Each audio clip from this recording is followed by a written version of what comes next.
Welcome to Babyland, your own entertainment channel. हीर रांझा एक मशहूर पंजाबी लोक कहानी है। मुख्तलिफ मुसन्निफ़ीन शोरा ने ये कहानी लिखी, लेकिन इनमें से सबसे मशहूर वारिस शाह की लिखी हुई हीर वारिस शाह है, जो 1776 में पंजाब में लिखी गई।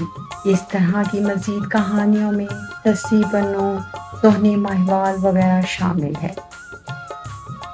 हीर ज़िला जंग में आबाद सियाल कबीले से ताल्लुक़ रखती और एक जट लड़की है। वो इंतहाई खूबसूरत है और इलाके भर में उसके जैसी हसीन लड़की नहीं।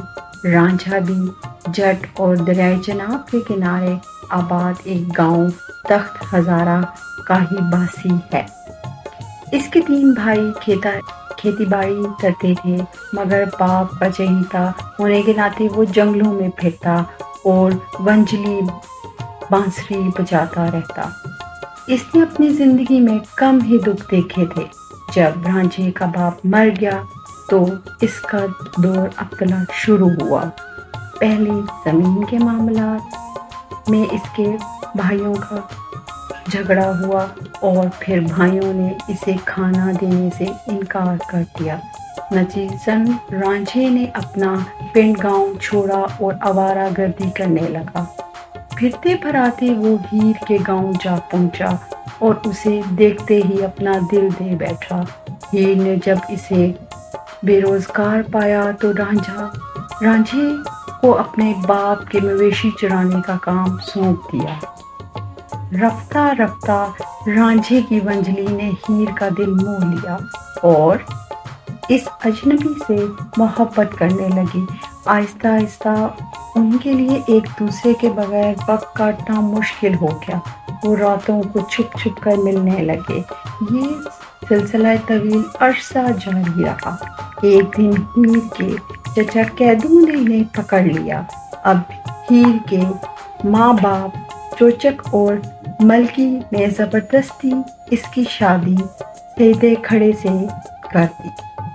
मोहब्बत की नाकामी से रांझे का दिल टूट गया और वो दोबारा आवारागर्दी करने लगा। एक दिन इसकी मुलाकात बाबा गोरखन नाथ से हुई, जो जुगियों के एक फिरके कनपटका बानी था। इसके बाद राजा भी जोगी बन गया। उसने अपने कान छिदवाए और दुनिया को खैर आबाद कह दिया। वो गांव गांव नगर नगर फिरता आखिर उसे दहिये में पहुंच गया, जहां हीर ब्याही गई थी। अब रांझा और हीर वापस अपने गांव पहुंच गए। बहसों मुबाहिसे के बाद आखिर हीर के वालिदैन दोनों की शादी पर रजामंद हो गए, मगर हासिफ कैदू ने ऐन शादी के दिन जहरीले लड्डू खिलाकर हीर का काम तमाम कर दिया। अब रांझे को ये बात मालूम हुई तो वो रोता पिटता अपनी महबूबा के पास भाग आया। जब हीर को मुर्दा देखा तो जहरीले लड्डू खाकर खुदकुशी कर ली।